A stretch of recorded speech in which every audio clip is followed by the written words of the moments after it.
See, there's a slight chance I might stand up and step on people.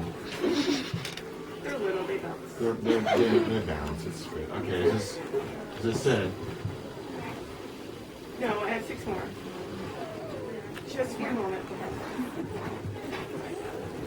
You don't even know. Little ones, if you're small, we have floor space right here. Or there, but also here, in between green shirt and magical robe guy. I know it's the invisibility cloak. You're gonna get problem this whole class, aren't you? Is your mother in here? No. She's what? Your mother's friend brought you. I have nothing good to say about that. I'm just going to go over here. All right, these are your choices. I can read a really happy story where things end well. I can read the scary story where things don't. Or I can read the tale of 3 brothers, which we all know. What I'm not going to read is Vladimir because I just read it. What are my choices here? Does everybody have this book? Yeah, I do. You do? Of course you do. You don't? In fact, I've read every story this weekend except the good one, the nice one. Things end well. Who's familiar with the Fountain of Fair Fortune? Would you like to hear me read the Fountain of Fair Fortune? Yes.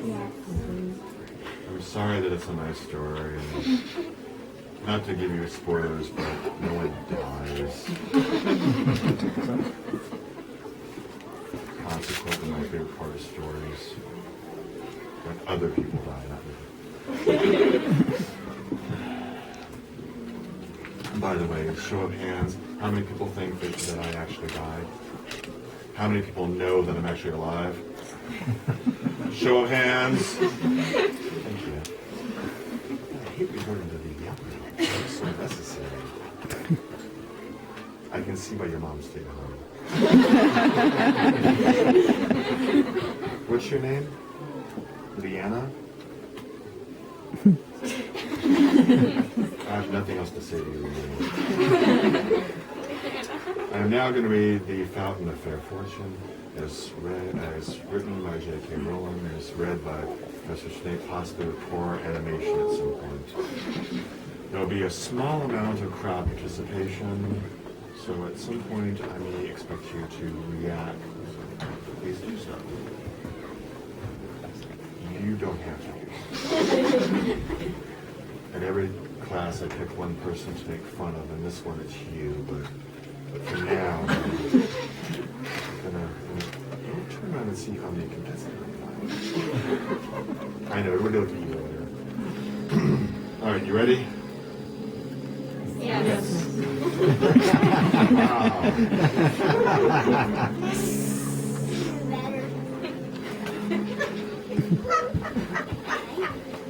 Okay. I intend to. Like, I've had enough of you talking to people. Could you just read, maybe? The Fountain of Fair Fortune, where no one dies. Yes, please open the window. It's very actually helpful. It's like the only open window in this room. High on a hill in an enchanted garden, enclosed by tall walls and protected by strong magic, flowed the Fountain of Fair Fortune. Excuse me. Once a year, between the hours of sunrise and sunset, on the longest day, a single unfortunate was given the chance to fight the way to the fountain, bathe in its waters, and receive fair fortune forevermore. On the appointed day, hundreds of people traveled from all over the kingdom to reach the garden walls just before dawn. Male, female, rich, poor, young, old, magical beings, and those without, they gathered in the darkness, each hoping that they would be the one to gain entrance to the garden.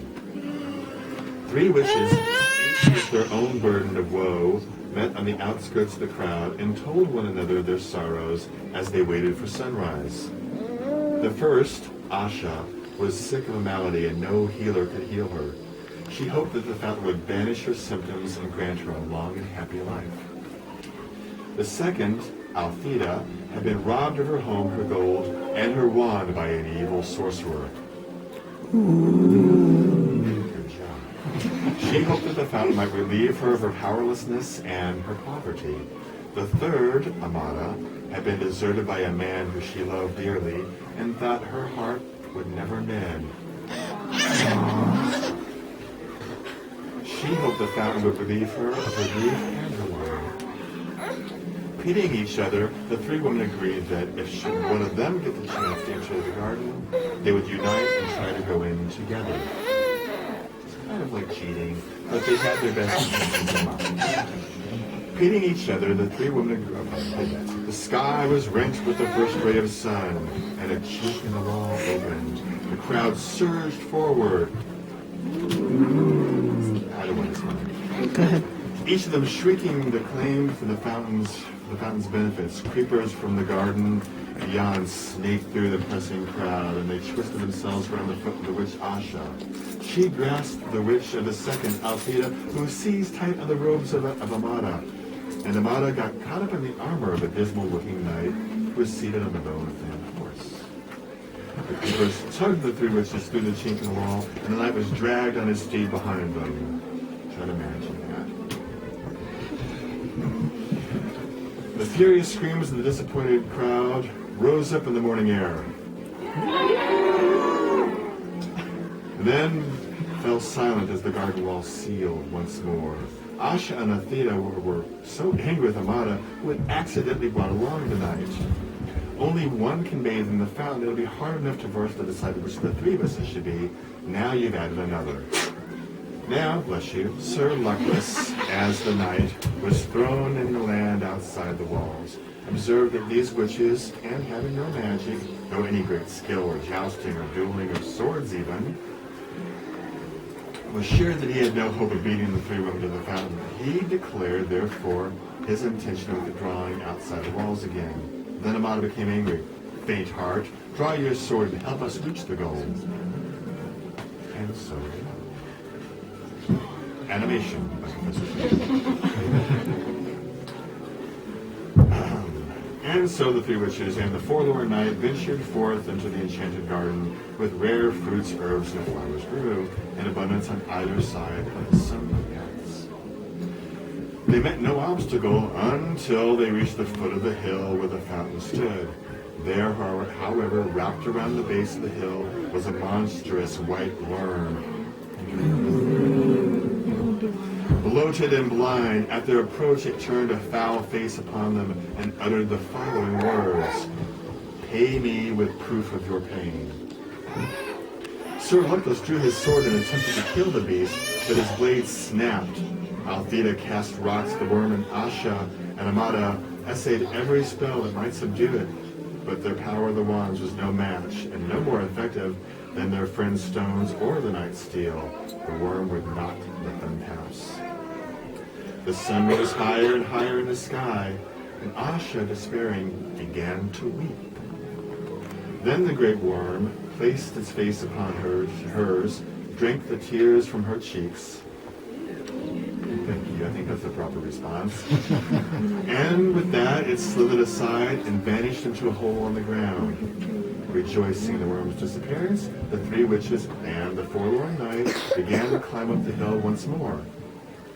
Halfway up the steep slope, however, they came across these words in the ground before them: "Pay me with the fruit of your labors." Sir Luckless took out his only coin, but when he placed it on the grassy hillside, it rolled away and was lost. The three witches and the knight continued to climb, but although they walked for hours, mind you, kind of like some of you did to get here. Although they worked for hours, they were no more advanced than they were before, and the summit came no clearer, no nearer to them. And the inscription was always right in front of them. All were getting discouraged as the sun rose even higher over their heads and began to sink into the far horizon. Althea tried walking faster and harder than any of them. but it was no good. Courage, friends, do not yield, she cried, wiping the sweat from her brow. And as the drops fell, glittering onto the earth, the inscription blocking their path vanished. And they were able to move upward once more.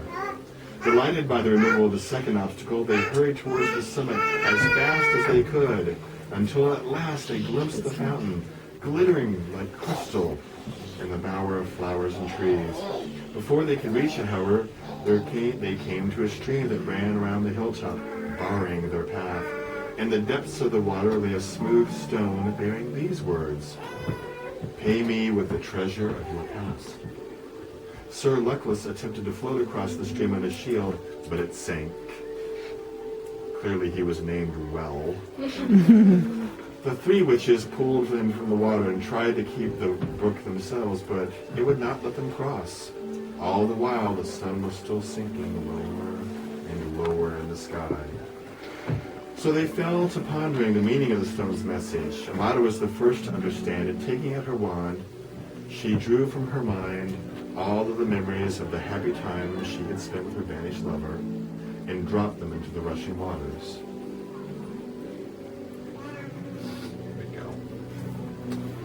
The stream swept them away, and the stepping stones appeared. And the three witches and Sir Luckless were able to pass at last to the summit of the hill. The fountain shimmered before them, set amidst herbs and flowers rarer and more beautiful than any they had ever seen. The sky burned ruby, and it was time to decide which one of them would bathe. Before they could make the decision, frail Asha fell to the ground, exhausted by the struggle. She was so very close to death. Her three friends would have to carry her to the fountain, but Asha was in mortal agony and begged them not to touch her. Then Althea hastened to pick all these herbs she thought would be most helpful, mixed them in Sir Luckless's gourd of water, and poured the potion into Asha's mouth. At once, Asha was able to stand. What more is that all the symptoms she had all vanished. I am cured. I have no need of the fountain. Let Althea bathe. But Althea was so busy collecting more herbs in her apron. If I can cure this disease, I can earn gold aplenty. Let Amata bathe. So Luckless bowed and gestured to Amata towards the fountain, but she shook her head. The stream had washed away all of the regret of her lover, and now she realized he had been cruel and faithless, and that this was actually better. She was happy to be rid of him. Good sir, you must bathe as reward for all of your chivalry. Chivalry is a really big word that means doing the right thing for everyone else. It's a really good word. So the knight clinked forth in the last rays of the setting sun and bathed in the fountain of fair fortune, astonished that he was the one that got to be chosen. Remember, he got accidentally dragged along. The sun fell low, and he emerged from the waters with the glory of his triumph upon him and flung himself in the rusted armor at the feet of Amata, who was the kindest and most beautiful woman he had ever beheld. Flushed with success, he begged for her hand and heart, and Amata, no less delighted, realized she had found a man worthy of her. The three witches of the night set off down the hill together, arm in arm, and led long, happy lives. No one's going to die. And none of them ever knew or suspected that the fountain's water had no magic enchantment at all.